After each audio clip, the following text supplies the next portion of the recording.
Felipe Ayapardo veo aquel curso da UNED e impartimos unha conferencia excelente a partir da cal todos soubemos a relevancia que o mundo xudeu tiña na población. Estivo un núcleo urbano medieval que tiña como eixe, como podese pensar, a zona de Intramuros de Monforte. Vamos a empezar por o mosteiro de San Vicente de Upino. Afírmase que en tempos de Afonso II el Castro fundouse o monasterio de San Vicente de Upino sobre a ruína do Castro de Antonio, castro que foi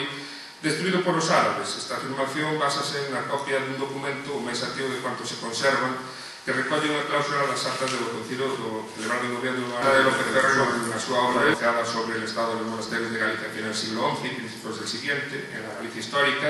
afirma que por ello, ainda que falso, este documento do século IX, o primeiro que temos sobre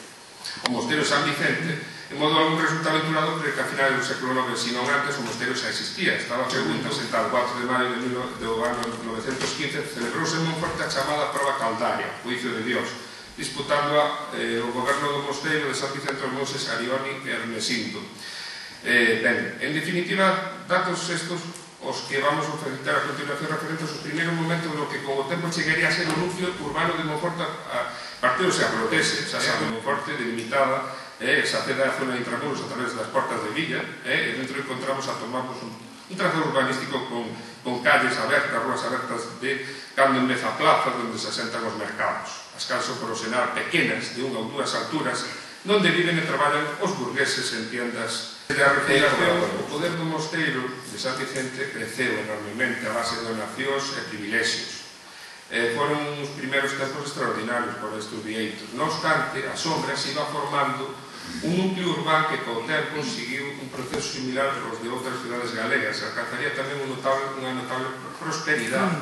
e independencia. Para entonces as pugnas entre un e outro, o Concello da Vila e o mosteiro, cambiarían de signo. En Monforte lograría disputar a xa con relativo éxito a hegemonía de aquel documento que había apoiado o nacemento e propiciado o inicio da vida da refundación. Tamén quero darle importancia ao puente medieval de Monforte, que moitas veces coñecémolo como Ponte Romano. Non sei se era romano ou non. Eu documentalmente o que podo decir é que esta ponte moi importante era no século XIII-XIV recenada de Museo Díaz, Testamento Juan Sobrote. A ponte de Monforte tuvo dous maravillis. Por a súa condición de obra pía debía de estar libre de dereito de tránsito, aínda que o certo é que isto se infringía con frecuencia. A él se fai referencia en non poucos foros dos séculos baixo medievais. O actual ponte construído por Pedro Rodríguez de Ramberde, maestro canteiro, que otorgou o testamento o 29 de xuño de 1591, manifestando, entre outras cuestións, que construíra a ponte cos apuntamentos e condicións que estaban feitas por o licenciado Juan Monforte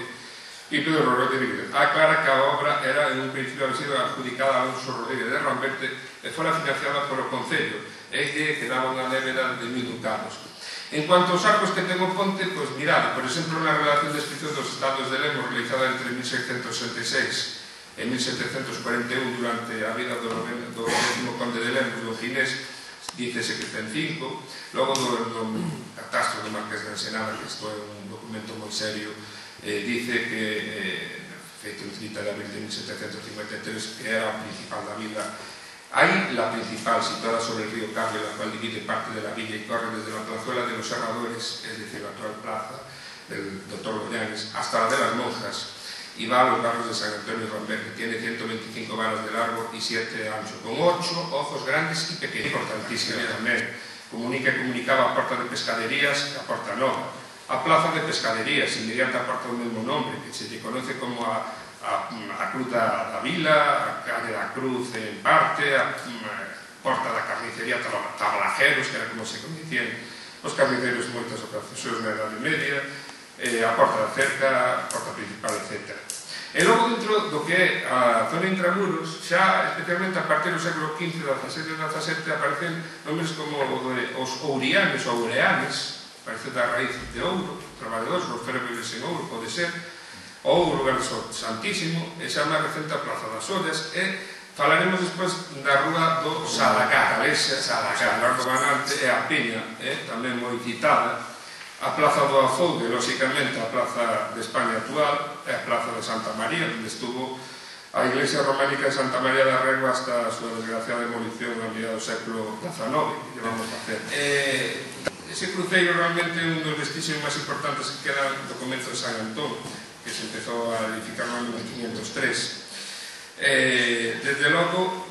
parece que ese cruceiro deu nome á calle do Cruceiro de San Antón, onde eu sempre vivín desde que nacín, que logo se lle cambiou o nome por de Antonio Méndez Casal, un cruceiro que estaba delimitando a jurisdicción eclesiástica tal vez dos religiosos franciscanos a querer presidir desde allí con su cruz enarbolada, pero este diácono y su diácono, y aunque se la tomó le tomó protesta necesaria, se retirasen con ella a la parte a donde acostumbraban tenerla, no lo quisieron hacer, en cuya atención se trajo cada uno a la parroquia de Nuestra Señora de Guadalajara. Bueno, los líos que tenían en el crucero de San Antonio y la parte importante que también cómo trataban a los difuntos, si no se ponían de acuerdo. Os voy a decir incluso un dato que empezaron a pegarse entre ellos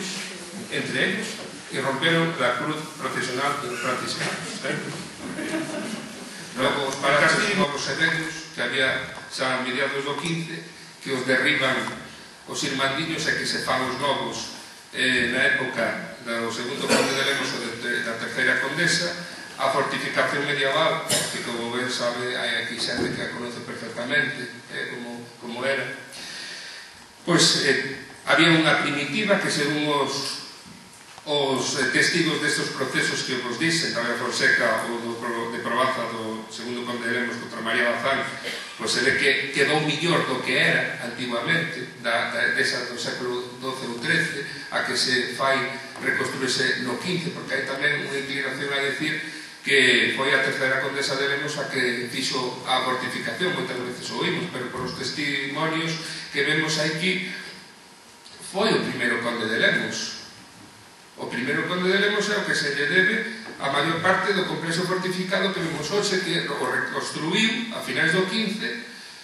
e si o palacio realmente quedou destruído foi o segundo con a terceira condesa, e logo vemos a estrutura interna de Monforte, a Rúa Falagueira, a Rúa Bella, a Rúa da Zapatería, a Rúa do Salgar, a Plaza da Sala, os tablajeros ou surianes, e logo, repito, fora de murallas, a porta da Zapatería, a porta de Pescaderías, moito movimiento. A rúa dos Ferreiros, a que comunicaba con esta zona da Plaza de España, onde estuvo a Plaza do Zoude e demais. Tamén a zona da Peña, da Calle Nova, co ponte medieval, e outras zonas fora de murallas con moita actividade. Os chaos, os cereixás, os pelambres, toda esa zona. E logo no século, según nos vamos a aloxarlo, na nosa época escasean datos, pero ya século XIV,